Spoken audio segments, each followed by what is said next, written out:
Sejam todos bem-vindos. Esta é uma obra produzida pelo docente e integra os planos de ensino das disciplinas ofertadas pelo Departamento de Morfologia, na área de Histologia e Embriologia, para os cursos de graduação do Centro de Ciências Biológicas e da Saúde e Centro de Ciências Agrárias Aplicadas. Saudações, eu sou o professor Emerson e serei o seu locutor nesta obra intitulada Temas em Histologia e Embriologia. Nas áreas de Histologia e Embriologia, serão apresentadas videoaulas conceituais teóricas, com a apresentação dos conceitos morfológicos e de construção dos tecidos, órgãos e sistemas, e do seu desenvolvimento em humanos e animais domésticos. Em ambas as áreas de Histologia e Embriologia, dividiremos os assuntos em módulos básicos e de sistemas, de acordo com o avanço da complexidade de discussão dos temas vinculados à oferta das disciplinas para os diferentes cursos das áreas de saúde ou agrárias. As videoaulas são de caráter obrigatório e pré-requisito para as aulas discursivas presenciais semanais ou para as aulas discursivas síncronas, ofertadas em regime excepcional. Bom curso a todos os espectadores. Em continuidade às características do tecido conjuntivo, discutiremos aspectos de celularidade. O aluno deverá ter condições de reconhecer as células residentes e as suas funções, e reconhecer também as células transitórias do tecido conjuntivo. As células residentes do tecido conjuntivo referem-se aos fibroblastos, macrófagos, mastócitos, plasmócitos e adipócitos. Quando nos referimos ainda aos tecidos conjuntivos especializados, como os tecidos ósseo e cartilaginoso, incluímos como células residentes os osteócitos e os condrócitos. Ainda, em alguns órgãos, somos capazes de encontrar células tronco adultas, também como células residentes. Os fibroblastos são definitivamente as células mais encontradas no tecido conjuntivo, quando não for o único tipo celular encontrado, como no tecido conjuntivo denso modelado, por exemplo. É uma célula fusiforme ou estrelada, que apresenta movimentação ameboide e propriedades de contratilidade, tendo participação nos processos de restauração de feridas. É uma célula de alta atividade de síntese, pois secreta materiais que incorporarão a matriz extracelular. Considera-se ainda que os fibroblastos, por apresentarem alta atividade mitótica, poderia ser classificado como um tipo de célula-tronco multipotente adulta.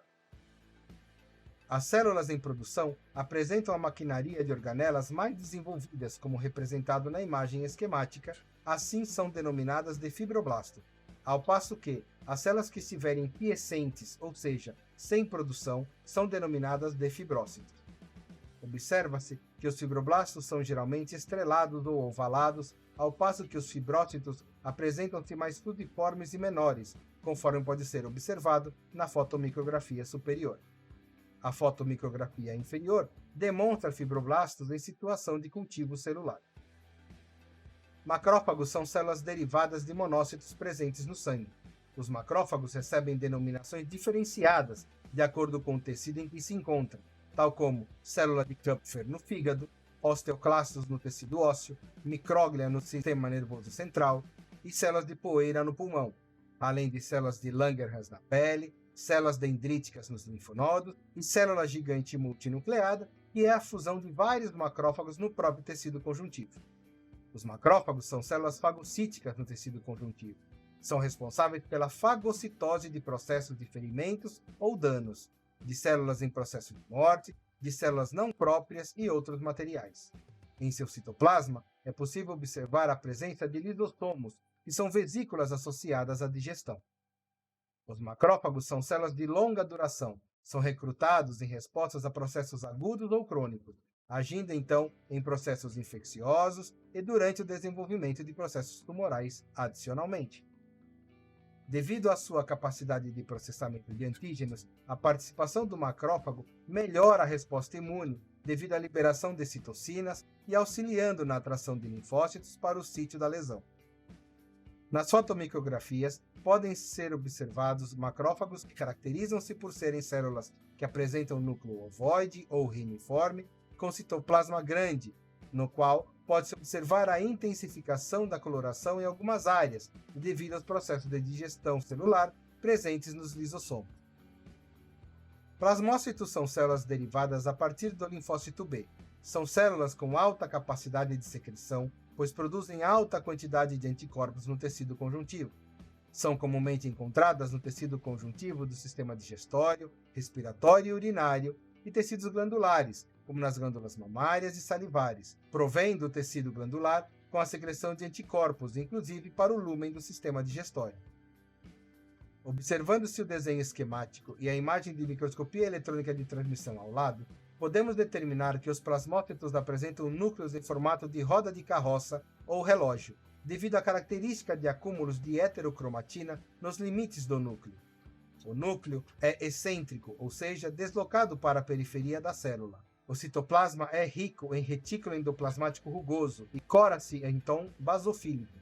Às vezes, é possível observar-se uma região esbranquiçada no citoplasma, que refere-se ao complexo de Golgi, que é muito característico destas células, conforme pode ser observado na fotomicrografia. Mastócitos são células derivadas da medula óssea. São comumente encontrados no tecido conjuntivo frouxo, próximos aos vasos, nas porções profundas das camadas mucosas. São células associadas a processos mediados por alérgenos e coordenam a resposta de outras células a infecções no tecido conjuntivo. Podem exercer funções no processamento de antígenos, participam nos processos de recuperação tecidual e produzem fatores quimiotáxicos para outros tipos celulares. No seu citoplasma é possível observar-se a presença de inúmeros grânulos metacromáticos, os quais podem conter histaminas, tripsinas, heparina, variadas interneucinas e citocinas, fator de necrose tumoral, alfa e beta. Os mastócitos no tecido conjuntivo e os basófilos presentes no sangue apresentam características muito similares, sendo considerados por alguns autores que ambas derivam de um ancestral comum na medula óssea. A interação dos mastócitos com outras células presentes no tecido conjuntivo pode acontecer de várias formas. No esquema, exemplifica-se que o antígeno estranho ao corpo pode sensibilizar os plasmócitos em uma primeira exposição e esses podem produzir imunoglobulina E. Em uma segunda exposição ao mesmo antígeno, esse pode interagir com as IgEs produzidas na primeira exposição e assim ativarão os mastócitos. Na dependência da intensidade dessa ativação, os mastócitos poderão liberar suas substâncias ou sofrer uma degranulação explosiva, sendo que esta pode desencadear processos de reação alérgica mais intensas e ou desenvolver um choque anafilático, que pode levar o animal ou a pessoa à morte. O choque anafilático caracteriza-se por induzir a espasmos da musculatura lisa, sangramento difuso por fragilidade capilar, formação de edema e indução de processos inflamatórios. Os leucócitos também são denominados de células brancas presentes no sangue.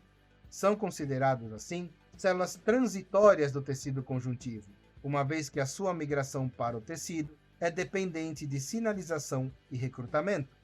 Deste modo, quando da injúria do tecido e da promoção da resposta inflamatória e de marcadores adequados, haverá o recrutamento destas células, de modo a promover-se a resposta e resolução ao problema.